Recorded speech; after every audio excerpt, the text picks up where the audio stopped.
Thank you. Okay. What's Zoom?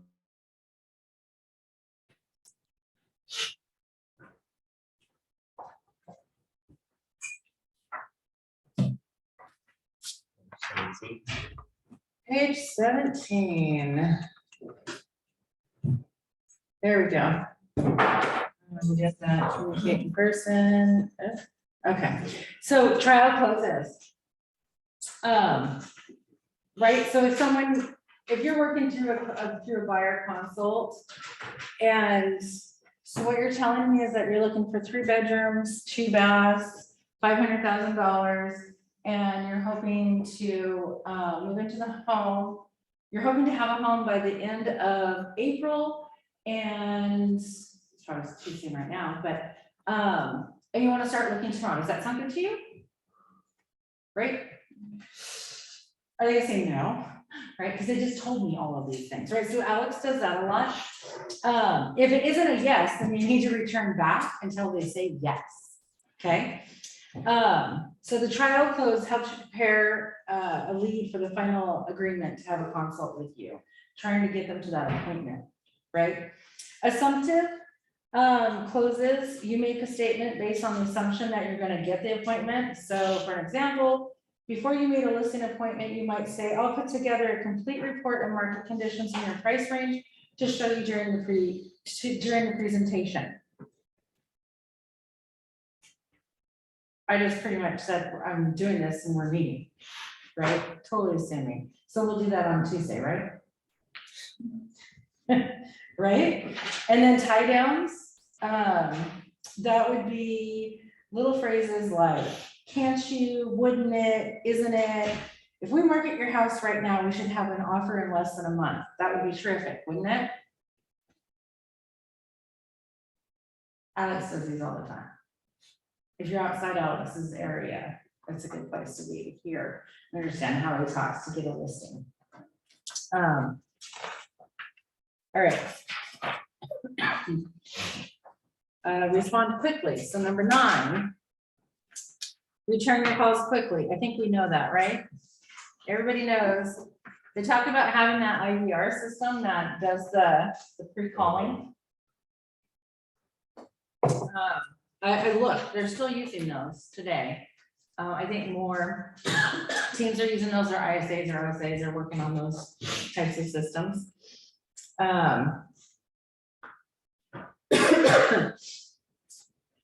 Brad Korn, a successful real estate agent in Kansas City, uses IVR calls to have his lead coordinator. See, so that would be like an ISA, right? Or an OSA. Call all 158 prospects within 2 to 5 minutes after a call is received. So this was an ISA, incoming sales associate. He ended up, at the time they stopped, following the results, they had 11 buyers pre-approved for a loan and assigned to a buyer specialist and 11 leads in their pipeline.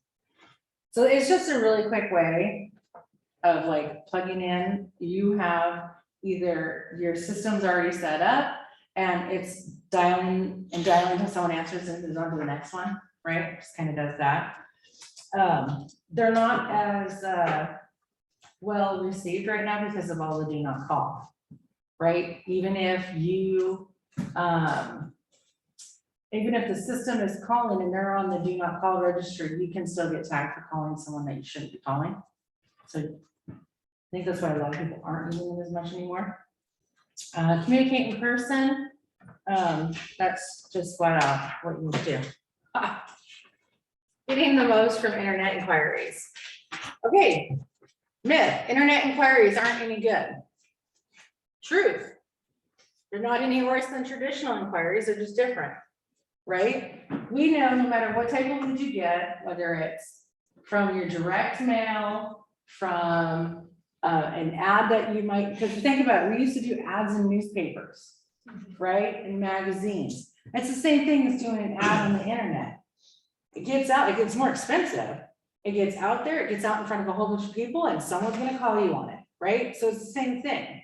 That's why we say you don't want to put all your eggs in one basket, right? I don't want to do everything that I do for leads in internet sales, internet ads. I want to spread it out. That's what we talk about doing personal things, working on a farm and doing internet. But remember, we want to kind of tie it down to 3 main things that we do and track it. If you're working on a farm, and your sphere should always be there, no matter what. That's got to be one of your main points of business. And then if you're doing maybe some Facebook, Instagram ads, right? Because that's cheap marketing, you guys. Hands down, it's cheap marketing. If you get a lead from it, fantastic. Those have turned around and become actual business. But you need to track and know every single person that calls you, how did you hear about me? If you get a phone call, right? You want to know where the business came from so that you know if your money's being well spent or your time. Well, so-and-so told me they're your friend and they told me that you're really good at what you do. And right? So then that would be a sphere. And then I would put a comment in there that they're a friend of so-and-so so that I can go back and thank that person for talking about me. And now guess what? That person maybe was a B, maybe now they're going to be an A, right? Because my A are my top people. They're my core sphere clients that constantly refer people to me. As soon as you have someone refer once to you, they need to go up and you need to really dedicate time to them too, because they're your advocate for you, right? So internet, there's still really great ads, you guys. I talked about that before with like Beth. You can get email responses from the internet. You can do video emails. You can do video. This is so different from 2015 to today, right? I don't think we had like Facebook. We didn't have Reels. We didn't have TikTok. So you add all that stuff onto here. Social media, just write that right underneath there. Making sure that you have the ability for them to be able to contact you. Things on your website is going to be really good, like your CMA. That should be automatically set up. If you don't have it, reach out to Austin. We'll get Scott ready to fix that. Having a systematic marketing plan. Do you guys know what that is? Your smart plans and command, drip campaigns, you might hear them as. It's a system that's automatically going to send out emails, texts, or it's going to trigger you to send a text, phone calls, whatever it is. It's automatic to help leverage your time. All right. Consultation pre-qualification. We need to gather all the pertinent information prior to your face-to-face. Questionnaires, scripts, and I believe scripts are on the next page.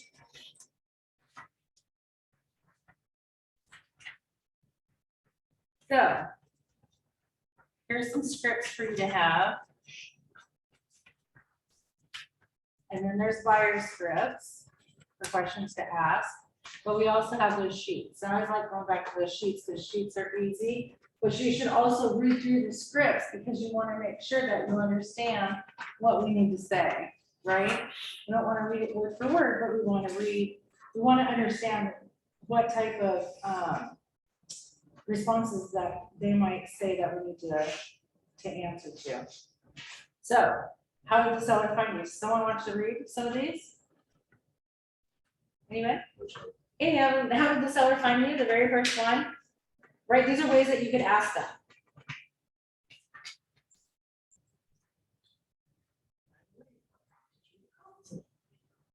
How do we happen to hear about this event?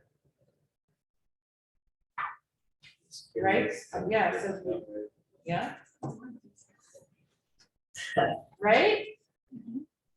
Who are they and how can you get in touch with them?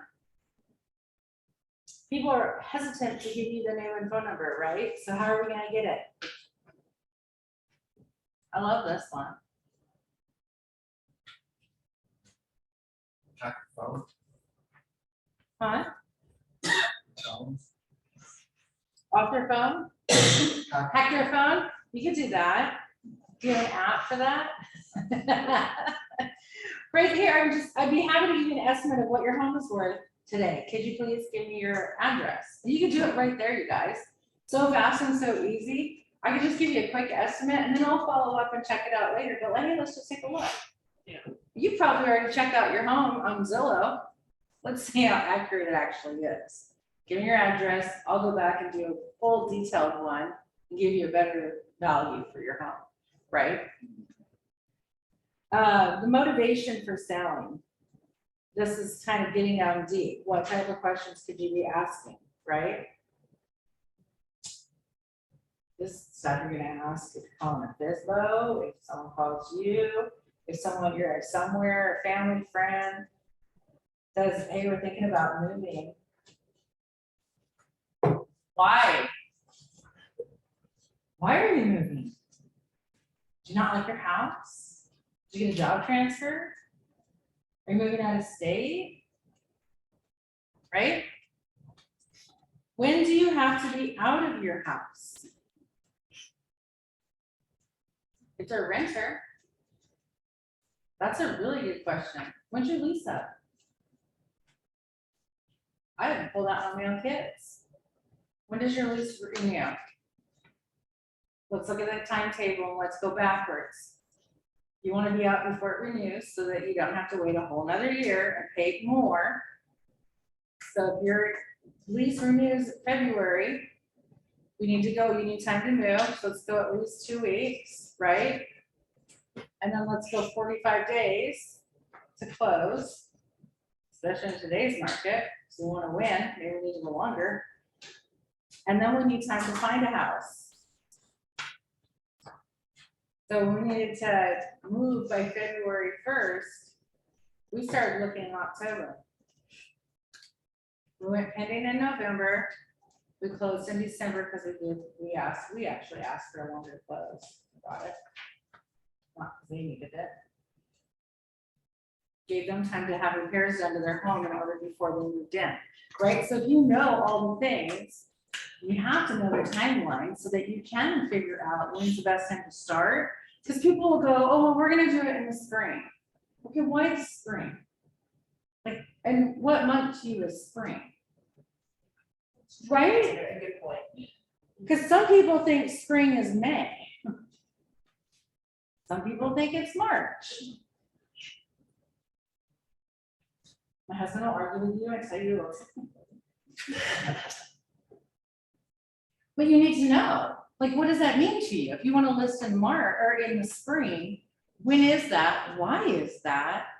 Where are you moving? What are we doing? Because in order for me to help you the best possible way, I need to know all of these things so that we can determine the actual best possible time for you to put your home on the market, right? Or to buy a home. Summer is another one, right? Because people want to do it before the kids get, they don't want to move until the kids are out of school. Because I don't want to pull them out. Right. Especially if they're moving to a different district. Okay. But we also need to find a home, we need to close a home, and you probably want to be in your new home before school starts again. Well, how many days is summer vacation? Huh? It's not enough. That's true. If you ask my daughter. It's really not that long, right? Because school's out mid-June. And it goes back at the end of August or the very beginning of September. My kids just live at the summer 69 days. Yeah, Well, and if you have someone moving from like California, a lot of the California is year round now, so they only get 3 weeks off in the summer. And that might be their only window to move up here. yeah, so then there you gotta go and see how important it is to ask these questions. So important. Most of those are actually on the seller questionnaire things that we have. So how about this one? On a scale of 1 to 10, how motivated are you to sell your home? Maybe you've got someone that just wants to take advantage of the hot market and sell their home at what they think is gonna be the top of the market, right? Well, how motivated are they really? Right. They haven't signed a listing agreement with you yet, and they don't have any plans to actually move forward, but they really want to list their home. I mean, to get them to get to that contract point, we've got to ask, well, how motivated are you? Most people will say, well, if someone walked in today, we, $950,000 from a $500,000 house, that's selling. You'll hear that, especially when you're reaching out to people who aren't on the market right now. How can you get additional or referral business? That's a good one, right? Yeah. We talked about it yesterday. Where are you moving to? Do you have an agent over there? Right. Have you already bought or sold a house?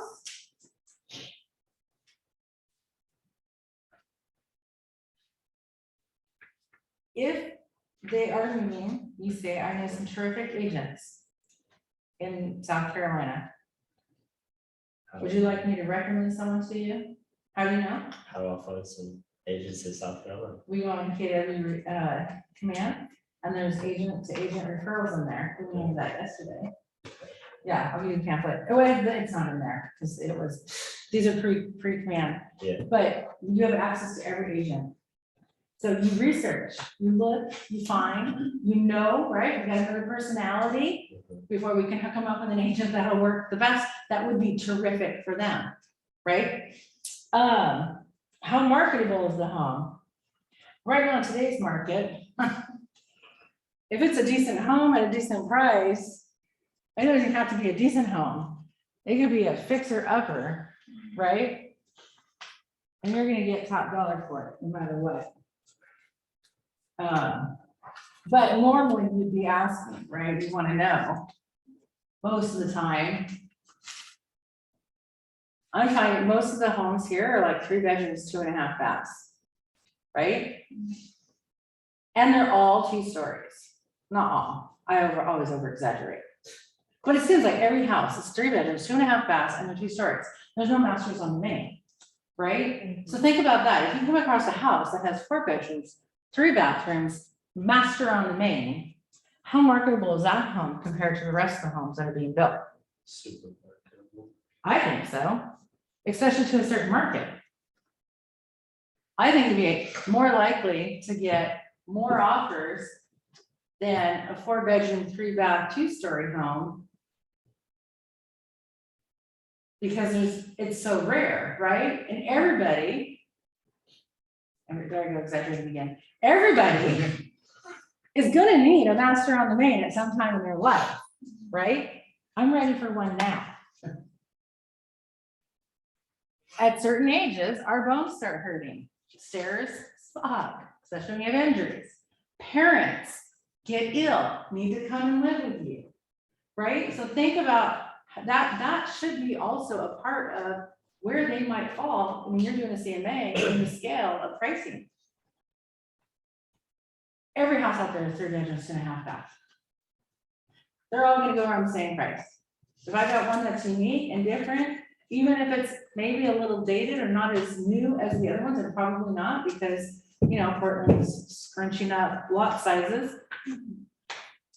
But that one is probably gonna go a little higher, right? Think about that.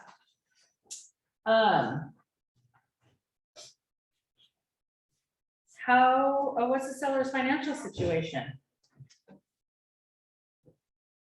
A lot of people are afraid to ask, what do you owe? We need to know, right? At some point. Yeah, because then you should be asking what they need to net, so you have to know what they owe. Right, and you need And to, that's part of the goal conversation. there's net sheets, right? I want to do a selling net sheet for you. I need to know how much you owe on the home. Does that include any HELOCs? Right? So that we know that whatever price we sell their home at, maybe they are over mortgaged. Right. Right? Then they, without money in their bank, they can't sell their home. We're not gonna run into that right now in today's world, but been there. Short sales, right? You guys need to know all of this could come about again, and we could have to deal with it at some point in our lives, especially as housing prices keep going up. It's probably not gonna happen because we don't have any, it's due to inventory, right? That's why the prices are going up, because of inventory. So unless we get a massive influx in inventory, new construction, whatever it is, we're probably still gonna continue seeing that. We're not gonna see that big dip. We could, if that big dip happens, now housing prices are, people owe more on their home than what they can sell it for, and then it becomes a short sell. So asking those questions are pretty important. The other thing to ask too, like, well, we'll get to buyers. And then ask for an appointment. I'd love to set up an appointment with you for a complimentary consultation. I'll last 30 minutes to an hour. I'll walk you through the home selling process.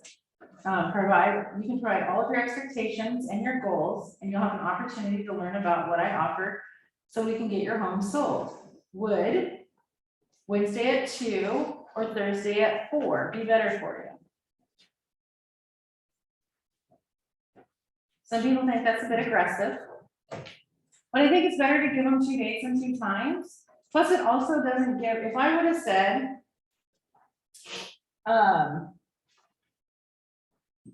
I'll walk you through this process and blah, blah, blah, and we can learn about what day and time would work for you. You see the difference between the 2 questions? And what day and time would work for you? Can get what, well, you know, I don't know, maybe we might wait another month. It's too easy for them to respond that way than it is, would Wednesday at 10 or Thursday at 4 work for you? Because then they'll think about an actual day and time, and if neither one of those work, they could even come back and say, well, neither of those work, but Friday at 3 will. Right? You're more likely to get the appointment when you do it that way.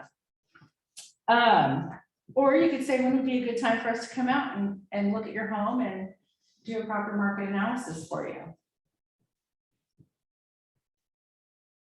And then they have it the other way again. I'd like to come over and meet with you to discuss this in detail. Would this day or this time work for you? Right? Exactly, sometimes. Buyers.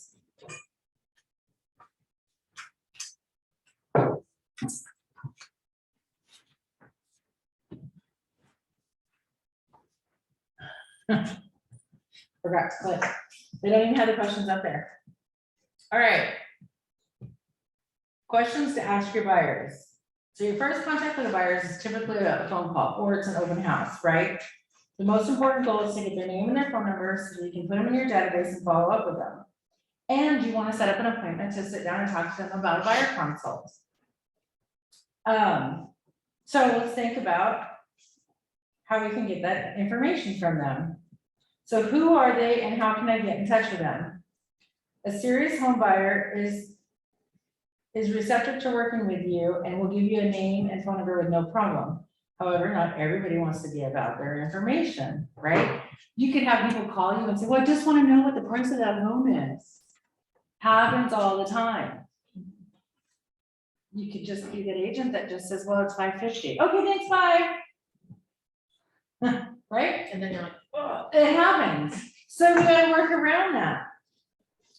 You want to build your rapport with them before you ask for their contact information and demonstrate the benefit of why they needed the information.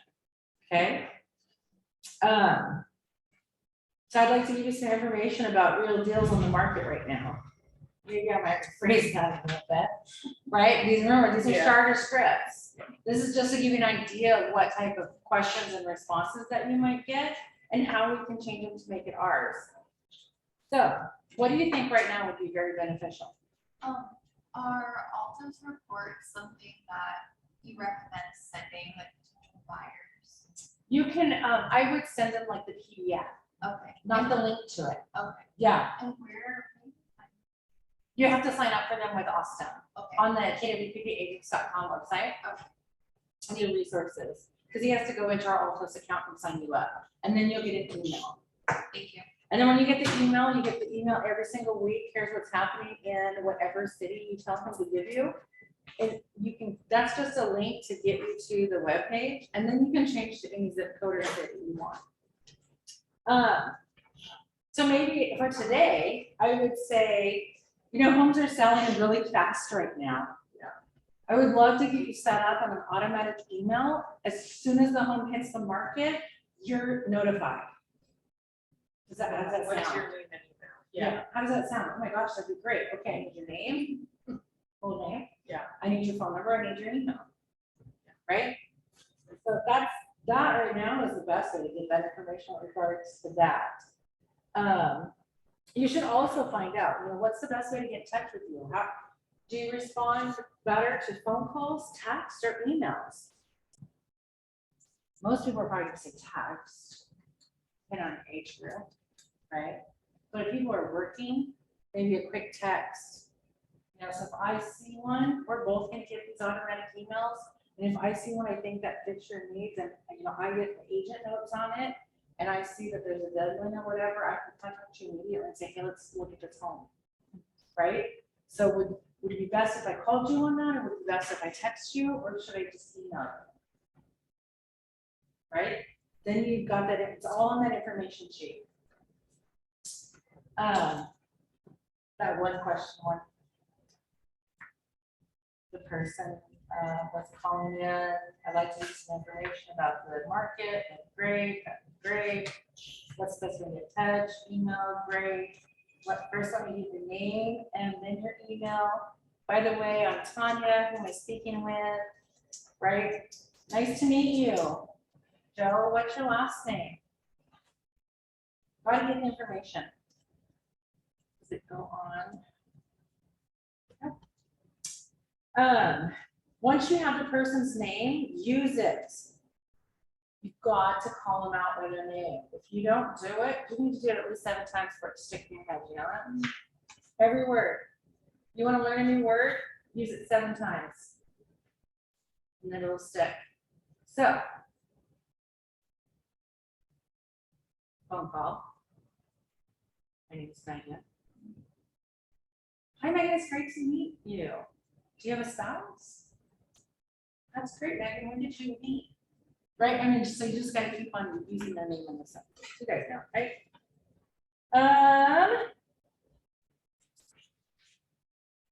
I feel so bad for you. No, I know. I thought I had strep on Sunday, and I did go to the doctor because I was really sick. And I looked at Walter because I was checking out to figure out what she was. But it was really bad, and I was going to stay in some room with the family that had kids, and so I just went inside. I said, I gotta go. I can't even leave this. I can't even go there, right? And it was all allergies, and I take 6 allergy medications every day, and my throat was raw, and it was allergies and exhaustion.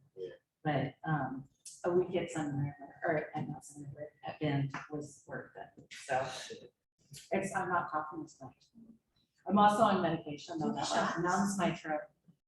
do you get allergy shots? I stopped them when I got COVID because of my breathing issues. All that juniper and everything, the shots were all. Yeah, no, I was on those for a long time. Okay.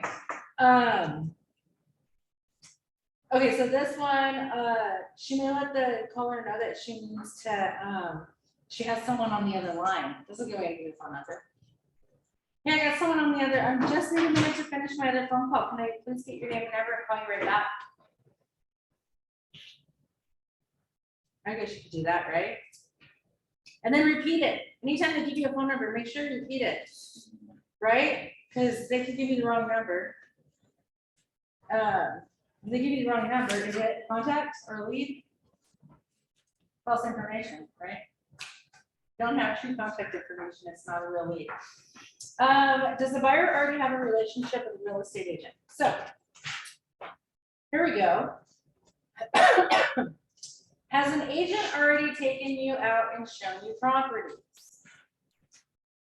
Yes? You can do the, yeah. How's that going? Really bad. They never take me to properties I want to see. That sounds That's great. I'm like, oh, that's great. That one was too easy, wasn't it? All right.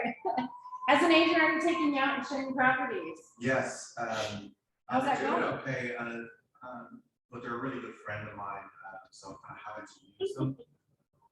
You have to use them? Yeah, it's a friend of the family, so, I it's just totally- starting out, and I really feel like I have to do it. You have to do it. I understand that, yeah. So I totally respect the relationship you have with that, and that you Nice. have to do that, but if any time it doesn't work out, or you need any assistance, please feel free to reach out to me. Can I do that? Okay, so do the reverse. Do the reverse? Okay, you're the, right, sorry, I'm the agent. You're the agent. So your friend, I really respect that with, that's, if I could show you a way that would benefit you financially, that would be where we can meet and show you it would benefit you financially to use some of my expertise in the market. We can't do that, Why not? because they're already working with an agent. But the way it's, if I tell them at any time it doesn't work out, then you can reach out to me. We're not allowed to meet or talk with anybody that is working with an agent, that potentially signed something with an agent. What if it's a little bit, If they didn't sign it, it was a little but bit vague, it's like, I feel like I should be working with this agent. Should you ask for a little more clarification before you come back? you What- could, right, said- get more clarification on how, if they, the biggest thing is, have you written an offer with the agent? Oh, If okay, they've I'm written assuming an you offer, haven't. yeah, would assume, ask that of you and me, right? So if they haven't signed a buyer, If they have Maybe it's not not- signed a buyer broker, but then there's also like, it's the implied, right? Someone could come back and say, I took them to a house. or I showed them, we wrote offers, or we were going to write an offer, right? And I sent them that house in an email. Here's the email showing that I sent them that listing, your listing, or not your listing, or whatever. It all comes back, Oregon rule, right? Okay, let's go again. Do you have anything signed with the person? No, Well, Okay. no, I just told them I Like, would work with them. yeah, how, show me, how is it going to be more financially beneficial? Well, all benefit, well, I mean, Is it's, it too Well, I mean, early? all- You just ask. all bets are off and they sign something legal. No, I know, but let's say that they're like, actually, yeah, let's talk, how can it be more Okay, great. beneficial for? So would 3 or 4 work for you today? No, I mean, like, what are you gonna show them? Like, the Oh. listing presentation? Oh, Sherry wants to know what you're doing. No, I'm just curious, like, because Oh, okay, how are you gonna save them money versus well a then, realtor that they feel obligated to? well, Oh, then, negotiation skills. you would list, if you're a Yes. new agent in this place, you would show the stats of this office. And the 1 Yeah. million in sales and show experience and like the broker. And that experience matters in the marketplace, and people use experienced agents get X% more than. Perfect. You're I thought maybe you'd say, well, I'll drop like 0.5%. No. Or something like Never. that. Never drop Yeah, no, it. that's why I was like, No. oh, We are all worth the commission that should be asked. 100%, yeah. Asking for 1%. Go find, if you want 1%, go to the brokerage that does that. That does nothing for you. Or go with, what's his name, Steve Stafford, or Fitzsimmons, Fits them out, yeah, I know, 4.5, he was 4.5%. 4.5. But what's interesting is, he has, incredible numbers over, I think, over 400 listings last year. It's incredible. Who is this? It's an agent in town. It's kind of interesting to follow him, but he also has an online technology real estate thing that he does. What's his name? What's his name? It's Simons. It's Patrick. It's Simons. He does these commercials that kind of. So he's gone commercial. Oh yeah. I He don't does watch these commercials. derogatory commercials to other agents and how other Oh. agents don't really. See, and do you know what that does right there? Violates the code of ethics. Pure and simple. Yeah. But it does, but it's also. I think Skimming any the agent line, here but, you know. should study what other companies. are doing. Absolutely, yeah. See what your competition is, right? Especially if you're marketing farming in a specific neighborhood, area, city. Know who your people, who you're up against, how they do their business, how you can stand out differently, right? It's all about building that brand for you and who you want to be. Not everybody is gonna want to work with someone like that, No, yeah, and different personality type, right? right? Yeah, And there's definitely people who do want to work with someone like that, because they just want to feel like cheap, they don't care. And they just want their home sold, right? But what's funny is a lot of times the agents that do that versus say someone from our office, we could probably have got them more money for their home than they did going to that guy. Because the way we, our values and the way we market and when we actually look at stuff, I bet he doesn't really know a lot about the stats and the different things that you can do. Having these conversations with buyers and they say like, yeah, I'm working, like, we've kind of been working with an agent. So is the respectful thing to do, The next thing is is, assume that it's an applied agency or, I would take it the next step and say, oh, have you written anything with them? so, okay. If you so don't then- want to flat out ask, do you have you signed a buyer No, I broker? have asked that before. I wanna make sure I did. Because a lot of them don't know that they signed a buyer broker. Okay, and they didn't sign anything. So the but- easiest thing to do is say, have you written any offers with them yet? and Because if they haven't, did that, you can't get- they signed it. Yes, but if they haven't done sure. that, Oh, you If they can't. haven't done it, then you're gonna dig in deeper about, you know, why you could flat out, well, did you sign a buyer broker agreement? It talks about agency, right? Yeah. Stephen Fitzmaurice. It was nice. Fitzmaurice. Okay, It was Fitz. Yeah, yeah, it's quite interesting commercials he does. Does he focus in Portland? Yeah. Yeah, Well, on the surrounding areas, but his sales are phenomenal, are they? yeah. Hundreds, like What was his name? Steven? that's not- Stephen not this one. Fitzmaurice. Who's he with? He's with EXP. Yes. Yeah. Okay. So going back, yeah, just, Because if you go back to your code of ethics, we absolutely cannot work with another agent or work with someone who's working with an agent. But a lot of times people don't know that they're working with an agent, or they think they're working with an agent because maybe they sent them some listings, right? But they didn't actually do anything. So it's more digging in deeper. Like, and you'll find, you'll get people who call, and if you have a listing especially, hey, I'm interested in your home at this address. Well, obviously you want to sell it, right? But you'll get people who actually have an agent, but their agent's out of town, so they're calling you to help them.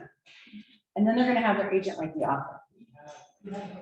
Right? So always dig in deeper when you're talking to anybody, especially buyers, about whether or not they're already working with someone. If they are, the main thing, the only thing that we can really say is if at any time it's not, you know, if you're not happy or it's not working well, I would love to sit down and talk with you, but until you don't have that relationship with them, I can't.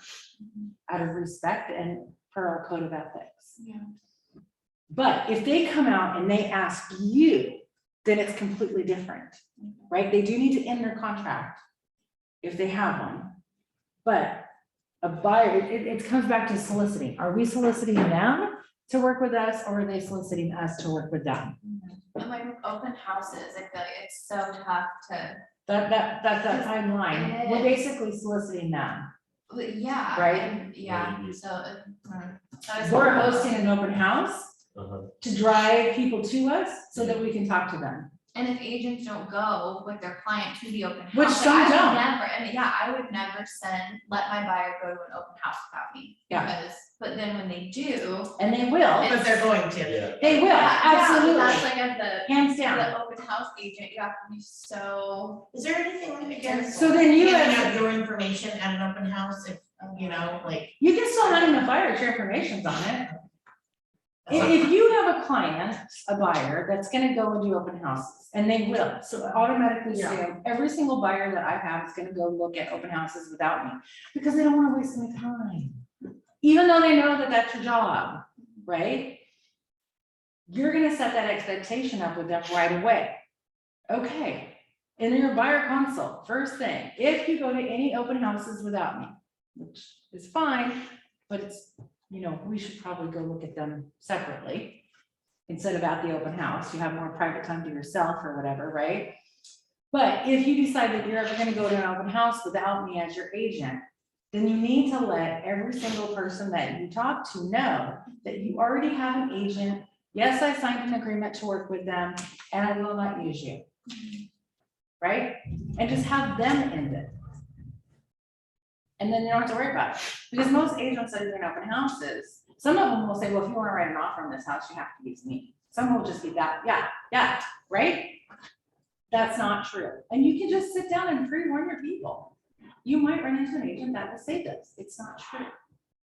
Right? Because then they have to do the disclosure. Mhm, Like, mhm. Yeah, Like, and the clients don't.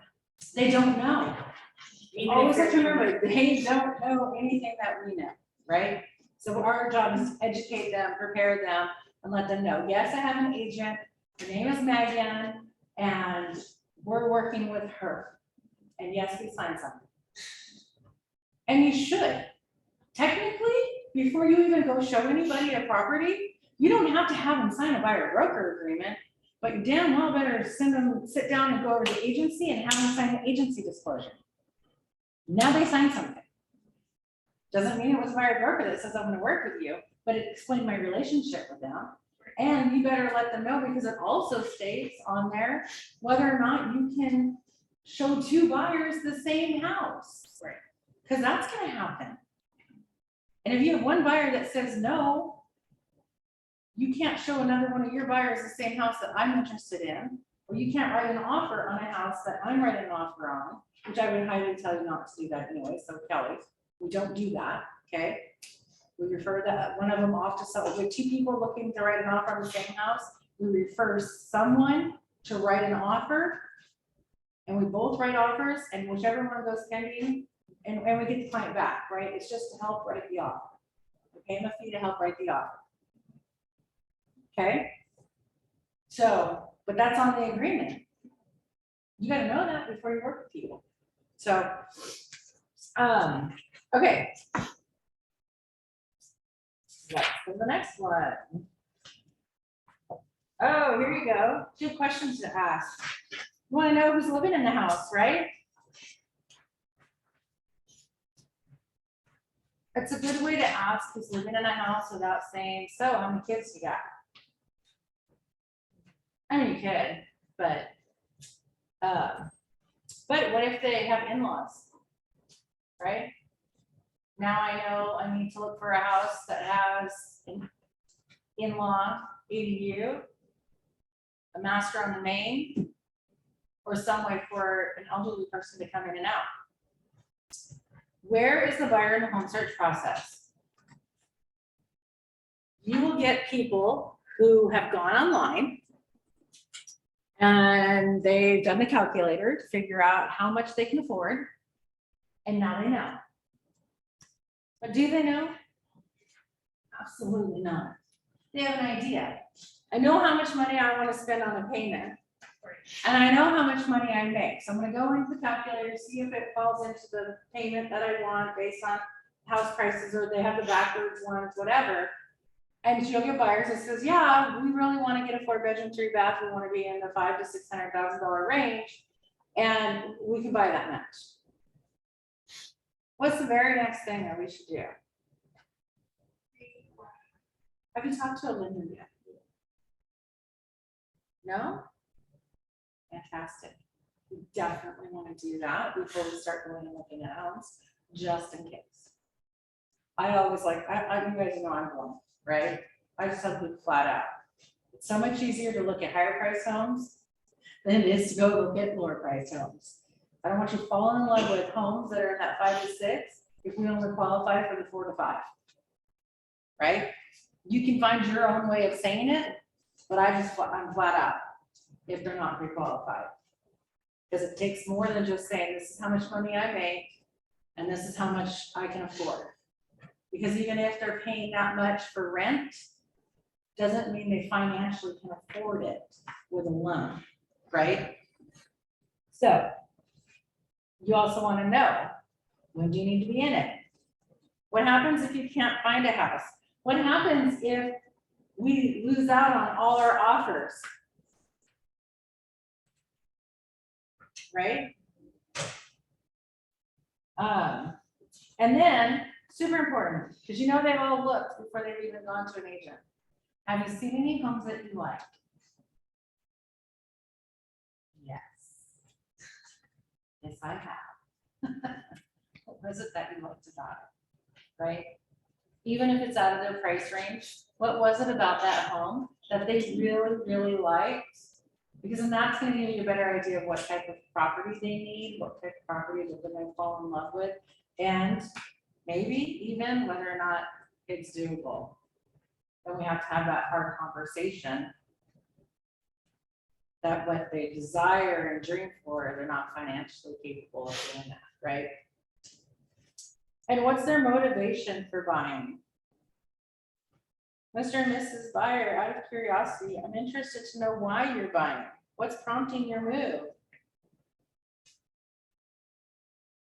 Do you think we need to know? Oh, there's that one. Just the rent, right? We need to know. When's the release up?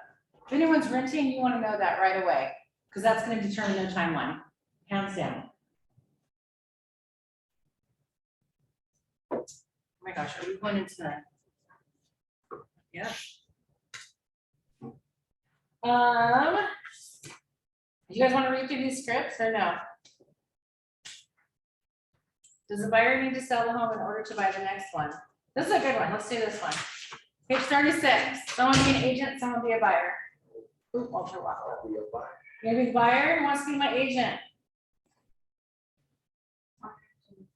Okay.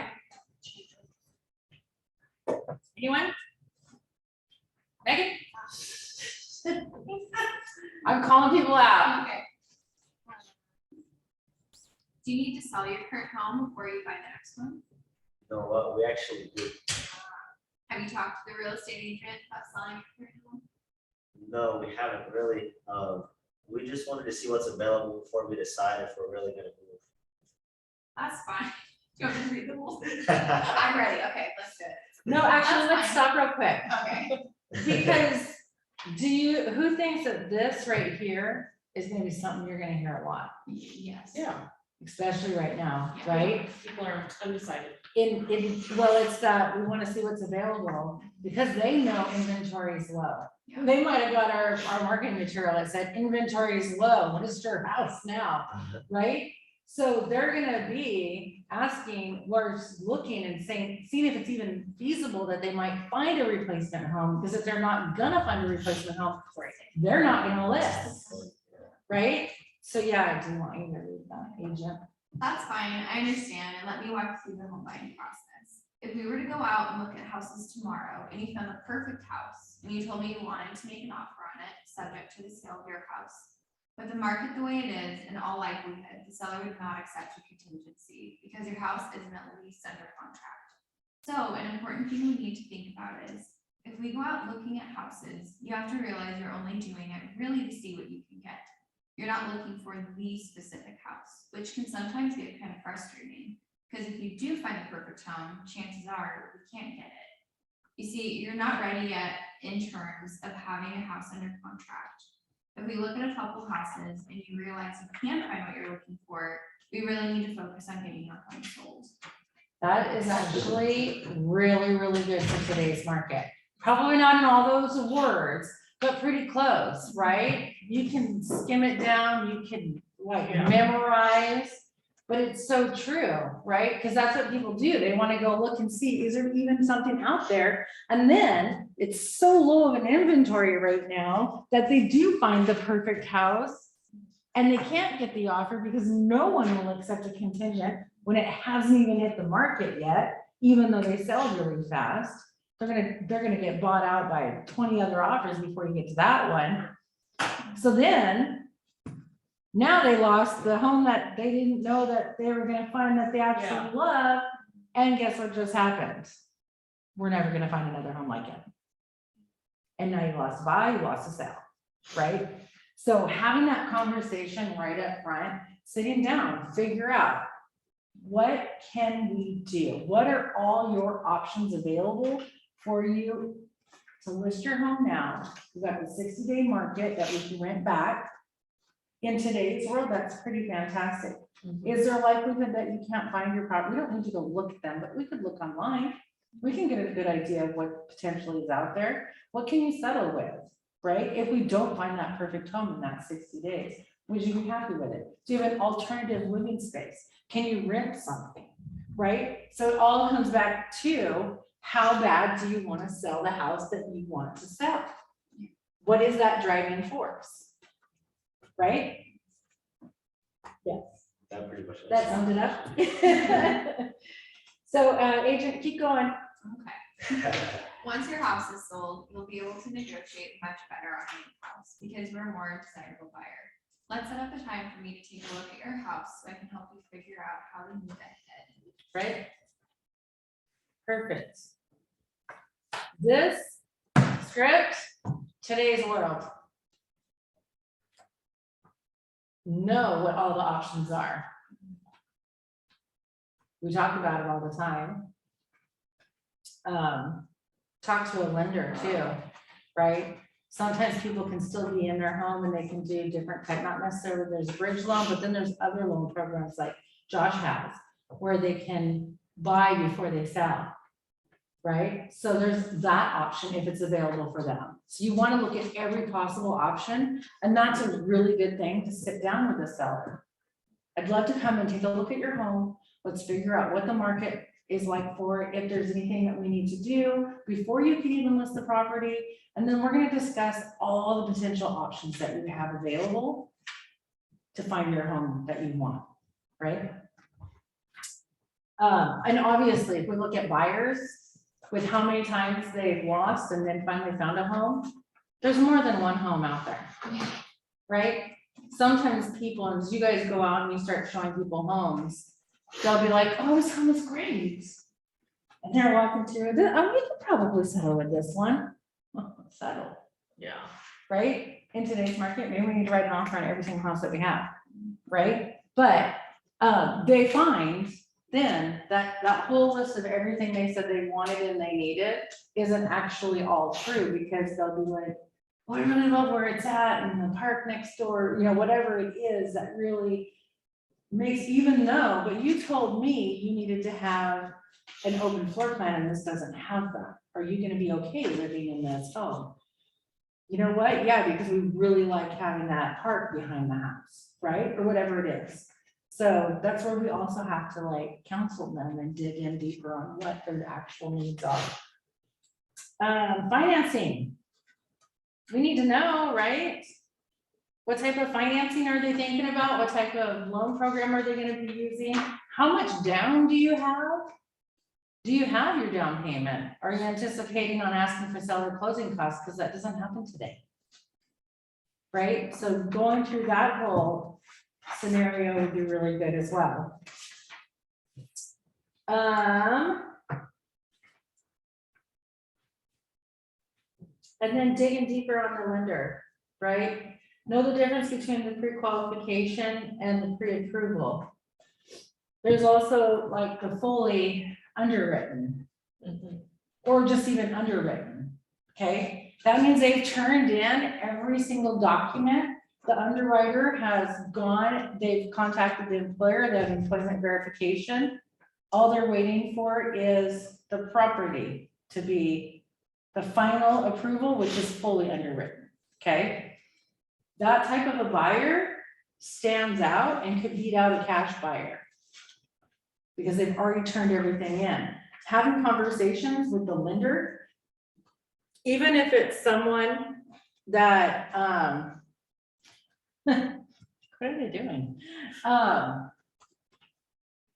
Someone that comes to you when they've already been pre-approved and they got everything with their lender, you still need to get that contact information and you want to have a conversation with the lender, right? Verify everything that they've told you in the approval letter is.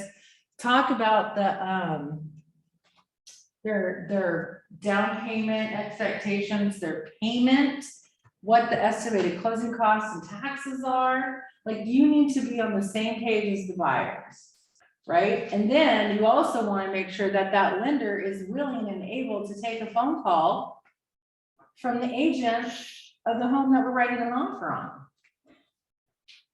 to solidify and answer, yes, we have everything on these people. The only thing we need to approve is the home now. One of my friends who's a realtor, she was like a listing agent, and she said her like latest listing had 20 offers and only 2 buyers agents called her. Yeah, And so I was just like, okay, that's just good to remember that Yeah. we're like We new have to like always call, always. always call. Cause she was like, I literally X'd out. Yeah, they think that they can just fax it over, they can just email it over. And with a letter, here's my buyer's pre-approval letter and their offer on the home. They really love it. They're looking forward to buying. They could think that they could do it all in an email. But if you don't, it's fine, do that, but follow it up with a phone. But you better talk to them before you even write the offer, right? Ask them questions. Then you go and write an offer on a listing that I have and you didn't call to find out what my seller's time frame was? Right. Bad on you, right? So yeah, we really want to make sure we're digging in and finding out everything before that happens. But yes, so, and a lot of times people think that they went online, they got the Rocket Mortgage pre-qualification letter, they're ready to roll. All it did was check the credit score, trusted the employment, That they gave. the money that they made, and said, yeah, you're pre-approved to buy this much, pre-qualified. Yeah.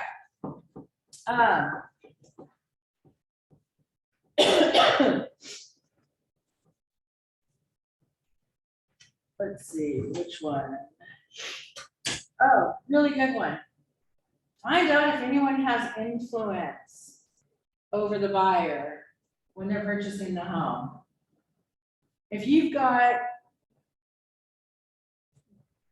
well, it doesn't matter how old they are. If it's their first time buying a home and mom and dad are still alive, dad wants to, dad needs to come and check out the house.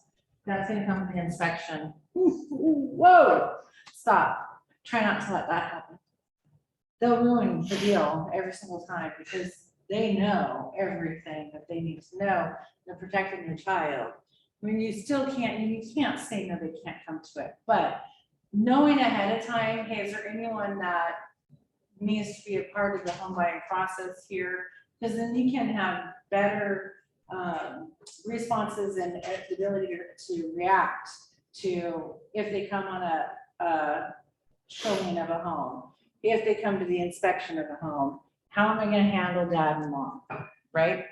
I had a buyer one time, it was actually my worst buyer ever. Seriously, I fired him 3 times. Put me in the hospital, actually.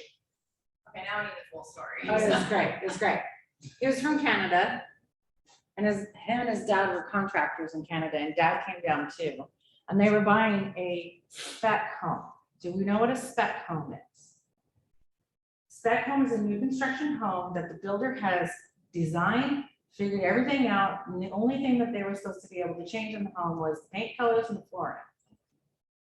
This builder became a major pain in my butt because it was in Montana. Because the builder then let them make more decisions. Okay, and dad's a contractor in Canada, so because it was new construction needs to be to code, right? He was putting the home to Canada code, not to Montana code. And it became a major pain, and the builder was allowing it. And it was making it worse for me, and it was really, really bad. We almost fired him before that, because he was just pain in the butt. I actually yelled at him in the house. It was great. And he wouldn't let me fire him. No, he wouldn't let me fire him. He actually called my broker and said, hey, I said you want to show me more homes, just go show them. I was pregnant. And the stress level was too much. And he actually did put me in the hospital because of the stress level.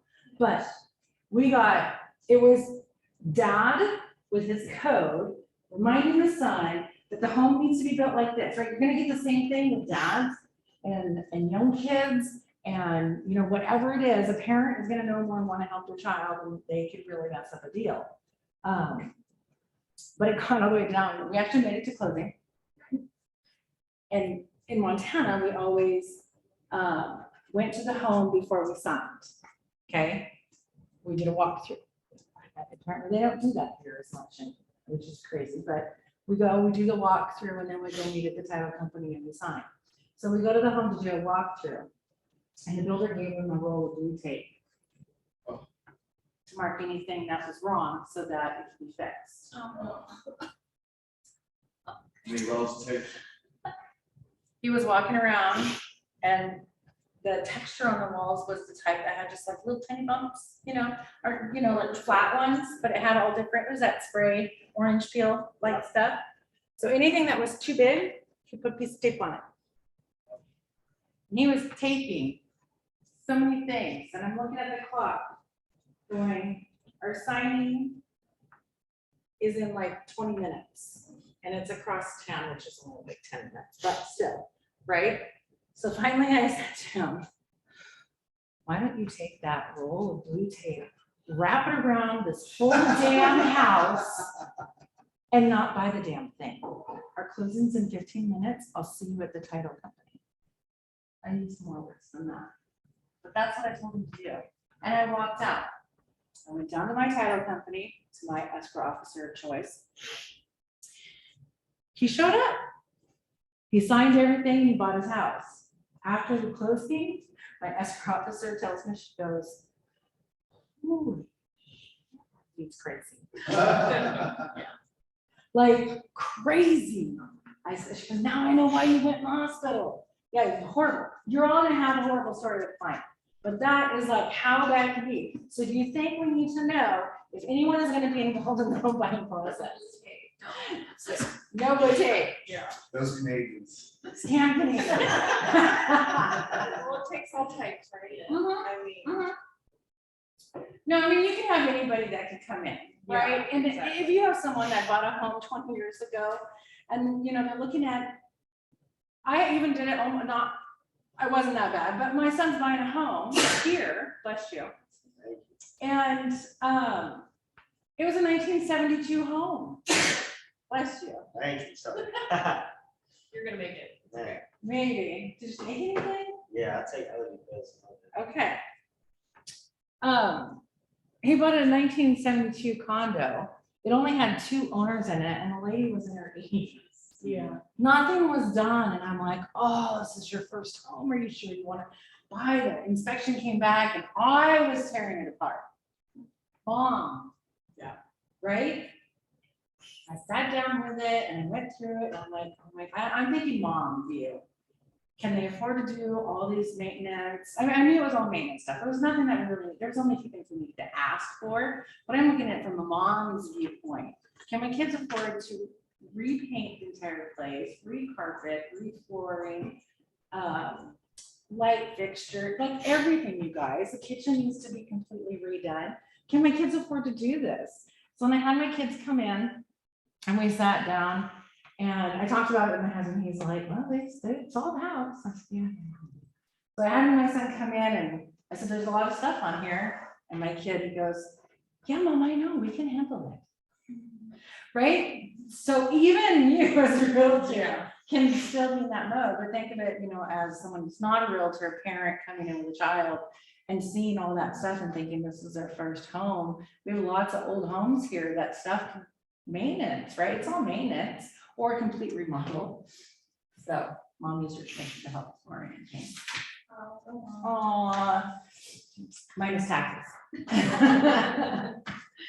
All right. Comes down to ask for the appointments, right? Same thing, you guys, as the sellers. Let's set up a time to go over the entire home buying process with you to make sure that we're all on the same page. I understand what your needs are, what your expectations are, and I'll share with you what mine are, right? And what we need to do to win a deal. Comment buyer questions. Hey, we're here already. Oh, 15 minutes.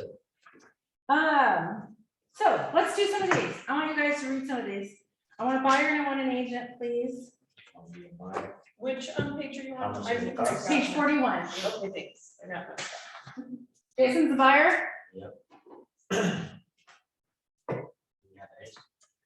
just start reading. Oh, someone will pick it up. I'm calling about the house at 123 Main Street. How much does it cost? Oh, that's a great house. We're getting a lot of calls on this. I'm pulling it up on my computer. Tell me, what is it about this house that caught your eye? Is it a listing price? Is it in your price range? Oh, it was basically just an open floor plan and the price range. Okay, great. I need you to offer 50,000 of.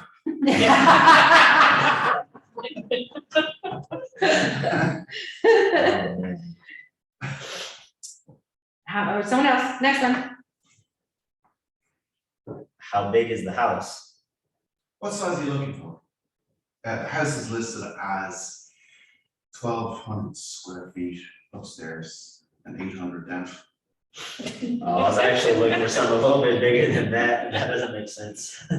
Again, bring 50,000 up. No, that was a good one. He told you what he actually wanted. That's fantastic. Are you working with an agent? Right? Still, you want to snag him up as a potential buyer, even though he's not gonna buy your listing. The script isn't there for that. Go into that, right? Many callers want to see a house right away. So on this one, well, let's read through it and then we'll discuss it. Can I take a look at the house? I'd be happy to show you the home. I'm playing tennis this afternoon. An appointment for you, you have to come to the office. For every home that matches your specific criteria that is available through every real estate company in your city.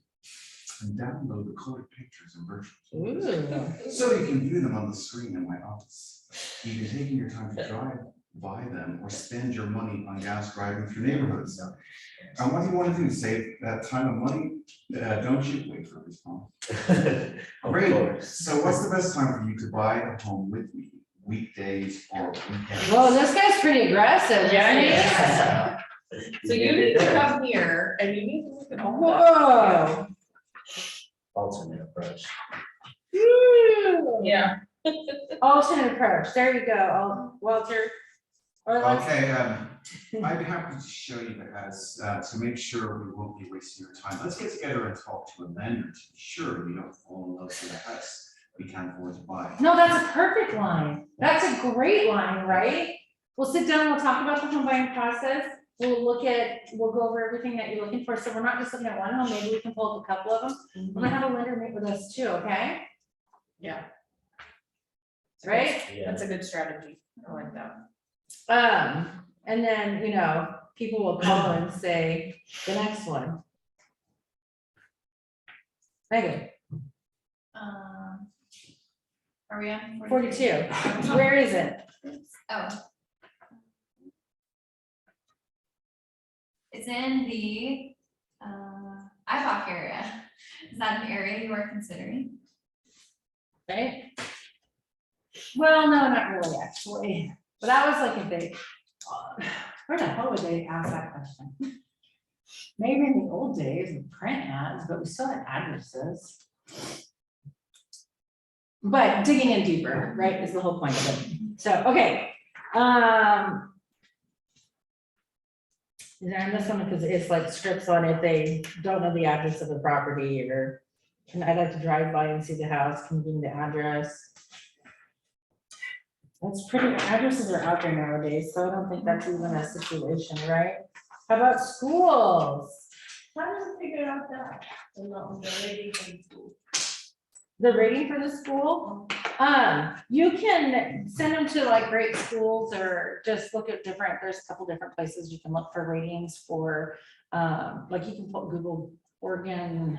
I know there is a website where you actually look at the ratings for every single school in the district or in Oregon, Portland, by cities. But since COVID, there are a lot of schools rating is coming down, so it's the concern of so many people. What do you say for that?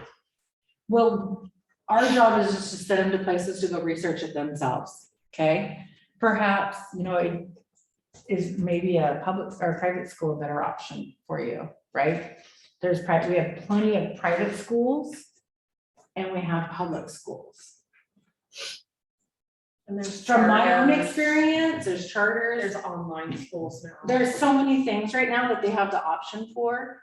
In my personal own experience, the public school with 1 year was horrible. We put her in private and it's excelled like tremendously all Depends what around. district it is too. It you know. depends on where, yeah, I mean, so it's their job, not us as an agent, to tell them the right places. It's our job to send them to where they can get the information. I think like, a lot of buyers, they know the areas. They do. My wife knew where she wanted us to be. She researched it. Yeah, so Yeah. she knew, and it's a great school district, but, I mean, the property taxes are a lot higher. So Right. you end up paying for it either way. Yeah, yeah, you do. Yeah, so ultimately, it's just have links, right? Ready to go, look at ratings for schools, what schools are Yeah, but available. can we tell them that since the COVID, the school ratings coming down, it wasn't. But you can't guarantee that on every school though, right? Like, okay, for my district, it's mostly Westland, and it used to be. It used to 10. be the top. Now it is not, Yeah. it's like 7 or something. You could just say, I mean, if you wanted to, you could say that, if they ask and say, hey, what about the Westland Wilsonville district? Well, it was #1, like it was highly rated, but COVID changed everything. Yeah. And just leave it at that. Yeah. I think everybody knows that COVID did change a lot. Some schools pivoted and pivoted the right way. And I think the public schools didn't, At all. which is why all the private charters that for people who can afford to do it, just complete, our school is full. We got the last spot for 8th grade, What school? Faith, Okay. and it's amazing. My daughter's a completely different person than she was in middle school, right? So, but we don't want to ever, just like in anything that we do, we don't want to give them you should be in the Westland Wilsonville School District. We Yeah. don't want to say that. Yeah, You can say, I have experience in the Yes. school district. yes, my children go to this Used to school. be, Mhm. yeah. Yeah, That's a good reminder too, though, for people with COVID. Like, I wouldn't have thought of that. yeah, right. All right. Answers for objections and barriers. There's tons of scripts in this one, right? Because that's really what it's all about, is how are we gonna convert that lead into an actual contact, an actual appointment? Someone that says they're not gonna buy for a while. Maybe this is like, well, you know what? Interest rates are going up right now. There's hardly any homes on the market, so we're gonna stop and we're gonna wait until spring. Respond. Oh my gosh, we've got to get together. I usually meet with people 9 months before they buy, so I can start them on the path to home ownership. How would you like a completely free consultation on the entire process from start to finish? There's absolutely no obligation at all for you to talk to me ever again after that. You'll probably learn more than you ever wanted to know about real estate. You'll probably learn enough to know that you don't want to be a real estate agent. And Oh, no no. matter how you handle that transaction for you. That's cute. I actually think that's funny. I would think that's funny. And remember, when the consultation meeting is finished, there's no obligation for you to ever talk to me again. You said it twice. At least you'll be educated on what has to happen for you to find a great home. That's definitely one way to put it. I wouldn't say, and you never have to talk to me again, and they No. said it twice. I And wouldn't. they said it And twice. they said twice. Yeah, It's that confidence thing, that sounds like you're not confident. Or, and it's a little bit of this wishy-washy. Like, I understand you don't wanna buy for a while, but let's get you set up, let's get you, yeah, maybe different rows, so again, scripts. Yeah. To read through it, you're learning what the objection is and Right. how you're gonna handle it and how you're gonna tweak it to your own words, right?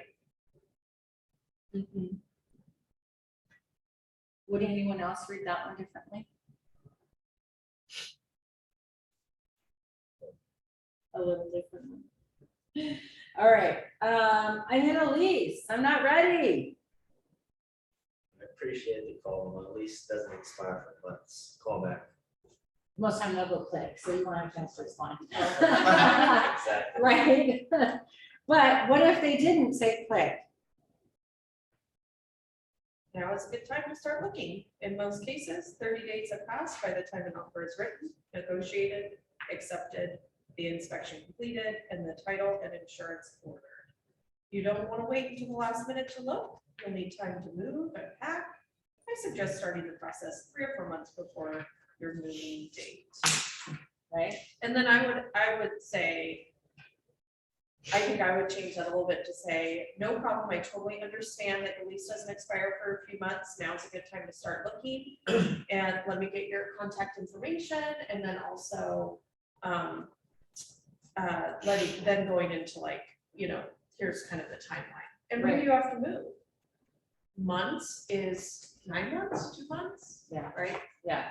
Like get Look solid. at the whole entire, Yeah. just like we talked about with my kid, right, going backwards Yep. on the time frame.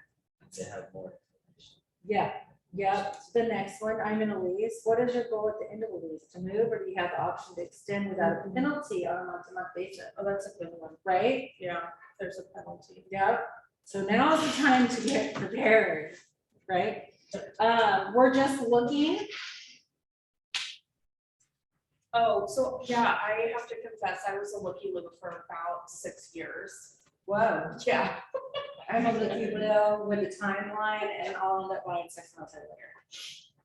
I just, Because once you start looking, yeah, then you start seeing well, I everywhere you go. had bought a townhouse in Dallas, and then I was like, oh, I wanted out of it, like, because it was this row house thing, right? And the prices in Dallas were so astronomically cheap. And so I just kept looking forever. My agent. Did you use your agent anyways? Yeah, when I bought my second house, and then I still have that house and I have renters in it, because then when I moved up here. Yeah. I bought my house. Nice. Yeah. Looking for 3 years. 3 years? Yeah, it's just at least go for it. You're in California. So. High prices. Yeah. I know, that's why I was looking. Yeah, right? Now I'm trying to. No, you're not trying to be, yeah. Oh, I have a friend who's a real estate agent. Age 47 at the bottom.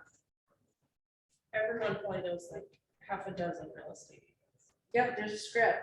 Something you might want to think about is when you start to buy or sell a home, your life becomes an open book, including your financial situation. Also, real estate can be a risky business and something could go wrong. You might want to reconsider using your friends. Oh, mine was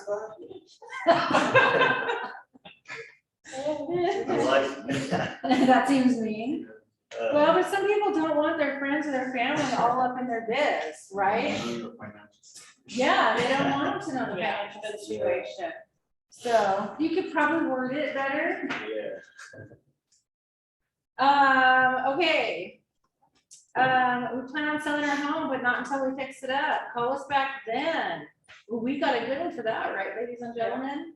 With our contact with Contract Furnishings Mart, we can save you money.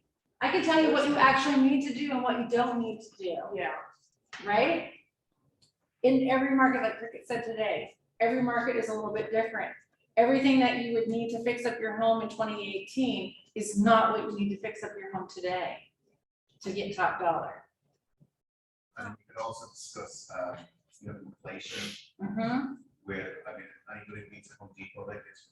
Oh. So Yeah. you Yeah, may not get your money back. I mean, you won't. yeah.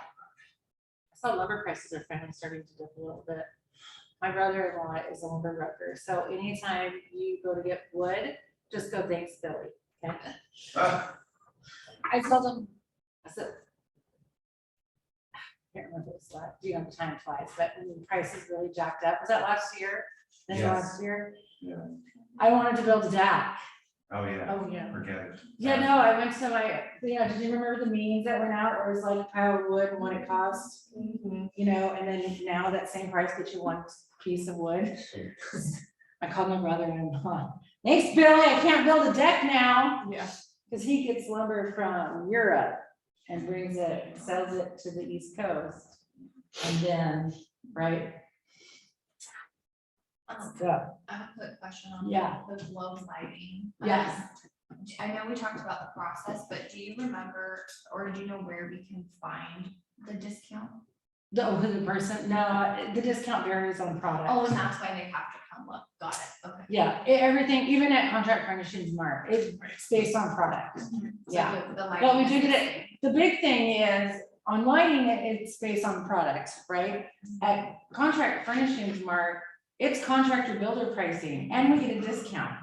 And we have access to their list of contractors, right? So that right there is huge. And to get I think Austin has the contact person for globe lighting. Okay, so I can find homes on my own, everybody can. Classify your leads, reasons to classify potential customers. So determine, and we're right at 3 o'clock. Determine how quickly you need to hold a consultation, decide how much to cover in your consultation, determine what to do for a follow-up, and eliminate prospects who are not good business for you. So as you go through all of this, there's different ways to figure out, right? Like, what are their barriers moving forward? Can you remove the barriers? Are they qualified? Can they be qualified? Can you actually work with them right now, or do we need to nurture these people as we go forward? And will they be a liability for you? Right?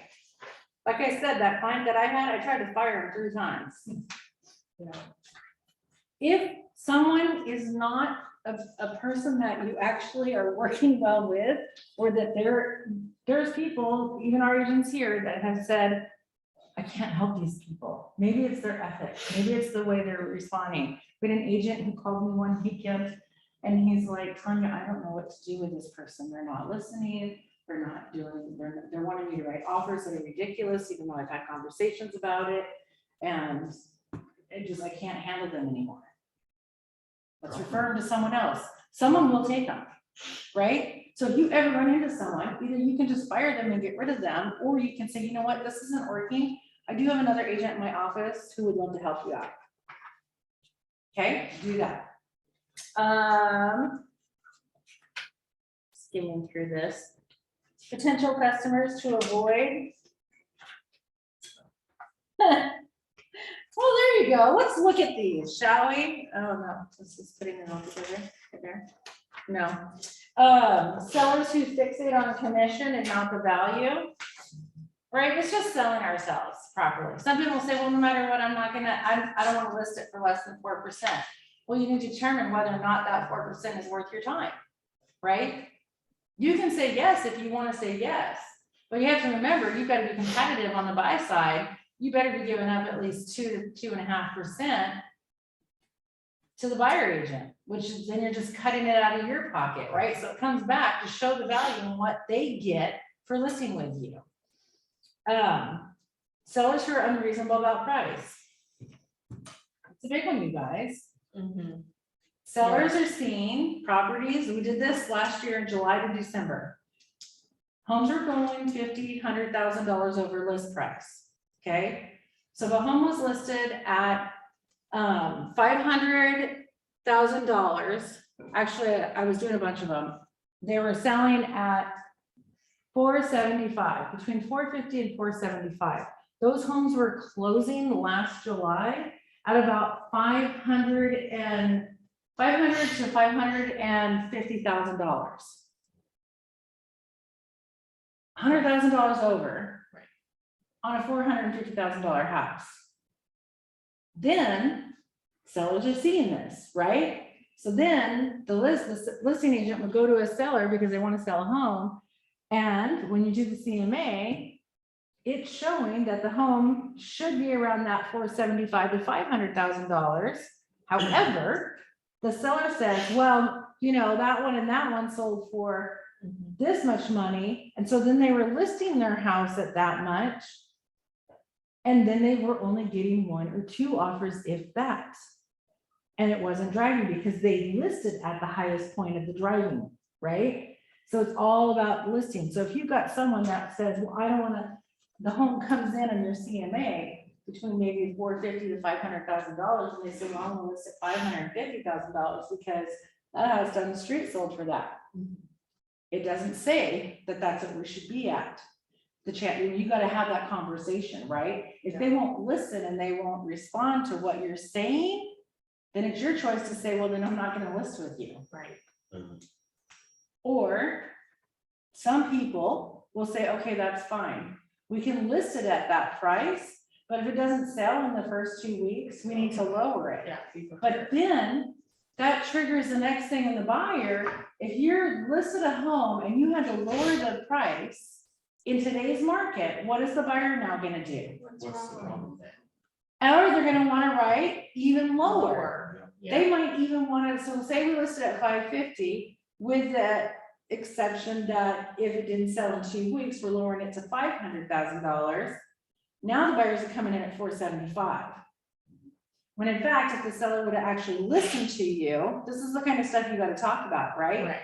If you listen and we look at what is the sold properties right now, the sold property says that we need to be between $450 and $475 or $500, right? If we list in the right place, our potential to get more offers that will drive it up is better. We could actually end up higher than what you're wanting. Does that make sense? Or fire them. Or don't hire them. You want to avoid buyers that are committed to another real estate agent. If you have someone that calls you on a property and, or, you know, calls you and wants you to help them buy a house, and they just call every single listing agent to see, do you think that's a buyer that you might want to work with? No, probably not. They're not gonna be loyal to you. They're still gonna call every single property. They're not gonna rely on you to work for them, right? So, or you've gotta really work them and try to turn them into a buyer that is gonna just focus with you and show them the benefit and how fast you can get stuff to them instead of them going and searching, right? 24 to 48 hours for a new listing to show up on Zillow or Realtor.com, all of that, I can get it to you instantly. Right? So you got to show your value. And that's it, right? Lead generation, use your planning worksheet, use your plan blocking. Some great. There's your lead sheets are in here, you guys, at the back. Thanks, Julie. Now you got my nose going. In-town buyer lead sheet, an in-town buyer lead sheet with scripts, right? Out-of-town buyer lead sheet with prompts, and an out-of-town buyer lead sheet with scripts, pre-listing lead sheet with prompts, and pre-listing lead sheet with scripts. These are great. Tear them out, make copies, create your own, right? And then just use these every single time that you want to sit down with the buyer or seller. Cool? Okay, thank you for attending. Thank you.